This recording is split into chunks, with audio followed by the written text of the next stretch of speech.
party to act as the August gathering present here.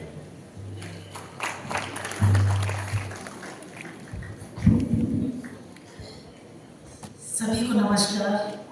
आदाब, सत श्री अकाल। कल प्रकाश पर्व था और प्रकाश पर्व के अवसर पर प्रकाश का एक पुंज कश्मीर की इस भूमि से बहुत देश भर से बहुत ही प्रबुद्ध जन कश्मीर की एक ज्ञान की श्रृंखला से बंधे हुए विद्वान विश्वनाम की पीस पीपल एंड पॉसिबिलिटीज के इस कार्यक्रम में मौजूद रहे। आप सब उसके प्रत्यक्षदर्शी हैं। आज हमारे बीच हम सबके बहुत ही प्रिय, बहुत ही ऊर्जावान कल्चर और टूरिज्म मिनिस्टर, उनका एक परिचय तो ये है, लेकिन सबसे बड़ा परिचय जो मैं कहूँगी विश्वग्राम की जो एक जड़ों को उन्होंने एक जो बीज बोया था वो उसके आधार हैं। उन्हीं के द्वारा विश्वग्राम का पौधा लगा और आदरणीय देश जी अजय शेखावत जी जो आज भारत सरकार में इतना बड़ा दायित्व वहन कर रहे हैं और आप सबके बीच हैं, उनके लिए जोरदार तालियों के साथ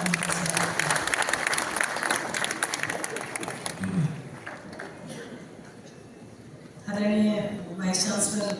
कश्मीर यूनिवर्सिटी बहन नीलोफर जी, आदरणीय शांतमनु जी, नशीर इकबाल साहब जो यहाँ के रजिस्ट्रार हैं, अशोक पांडे जी और मुस्ताक चाया साहब जो एक बहुत ही जाने माने चेहरा है यहाँ और सभी युवाओं को प्रेरित भी करते हैं। दोनों ही एक एंटरप्रेन्योर है और एक बड़े बिजनेसमैन है। मैं अधिक समय नहीं लूँगी क्योंकि हम सब आदरणीय भाई साहब शेखावत जी को सुनना चाहते हैं। और आज जब उनका ये पता चला कि उन्होंने स्वीकृति दी इस बहुत ही व्यस्ततम समय में, क्योंकि कश्मीर का जो टूरिज्म है, यहाँ का जो कल्चर है, यहाँ का जो अध्यात्म है,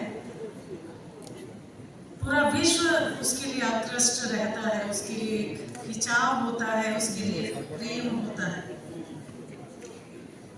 लेकिन किन्हीं भी कारणों से अगर उसमें कहीं कोई ऐसी अड़चन आती है तो हम सभी के लिए एक वेदना का विषय है। अभी शांतमनु जी ने ट्रिपल पी के साथ बहुत सारे पी और भी जोड़े और वास्तव में शांति केवल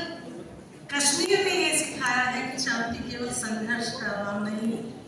बल्कि चेतना का उत्कर्ष है। और ये जो यहाँ सब युवा साथी बैठे हैं उन सब की इस चेतना को मैं नमन करती हूँ कि वास्तव में शांति और संभावनाएं और पीपल्स जो यहाँ का जनमानस है, यहाँ का जो अवाम है,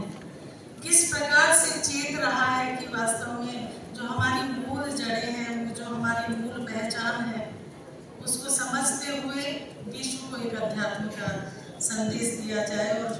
आज जब हम पीस की बात कर रहे हैं तो उसका एक ही अर्थ है कि एक ऐसी स्थायी शांति जो संस्कृति, शिक्षा और संवाद पर आधारित है। और ये संवाद दिलों को जोड़ता है। ये जो संवाद है ये कैसे राह को बनाता है जिस पर चलकर हम अपने उस लक्ष्य तक पहुंच सकते हैं जो जीवन का उद्देश्य है। और भारत की शक्ति उसकी जन संस्कृति में निहित है। और यहाँ कश्मीर के भीतर खास तौर से मैंने देखा, मैंने पाया, और हम सब जब उसको पढ़ते हैं, समझते हैं तो यही पाते हैं कि ये साधकों की भूमि है। कल भी शाम को मिनिस्ट्री ऑफ कल्चर के माध्यम से उन्होंने हमें ये सहयोग दिया और हमने सूफी कलामों को सुना और ये इतना अद्भुत था कि बता रहा था कि ईश्वर के साथ, खुदा के साथ जुड़ने के लिए आत्म रूप से जब हम अपने अंदर की उस शक्ति को पहचानते हैं जो हमारे भीतर है, जिसको कहा गया है कि अहम ब्रह्मास्मि, कल आरिफ मोहम्मद साहब ने भी कहा था और इस्लाम में भी यही कहा गया है कि जो भी खुदा है उस जितने भी सूफी संत हैं उन्होंने ये बताया कि आपके ही भीतर, हमारे ही भीतर ईश्वर का वास है, खुदा का वास है, उसे कहीं तलाशने की जरूरत नहीं है। तो इस एकात्म दर्शन के साथ, नवजागरण की संभावनाओं के साथ, कश्मीर के उस आध्यात्म टूरिज्म के लिए, उस अध्यात्म की बात करने के लिए, उन मंदिरों को देखने के लिए जो बहुत लंबे समय से बहुत से लोग वहां पहुंच नहीं पाए, लेकिन उस टूरिज्म के लिए फिर से कश्मीर से वह आवाज आनी चाहिए जो पूरे भारत को, पूरे विश्व को आकृष्ट करे, फिर से बुलाए और कश्मीर की अपनी पहचान के साथ शांति और संभावनाओं की बात करें। अधिक समय नहीं लूंगी क्योंकि वास्तव में हमारे आदरणीय मंत्री जी, हमारे बड़े भाई शेखावत जी, उनका फ्लाइट है और हम सब उन्हें सुनना चाहते हैं। जय हिंद, जय भारत।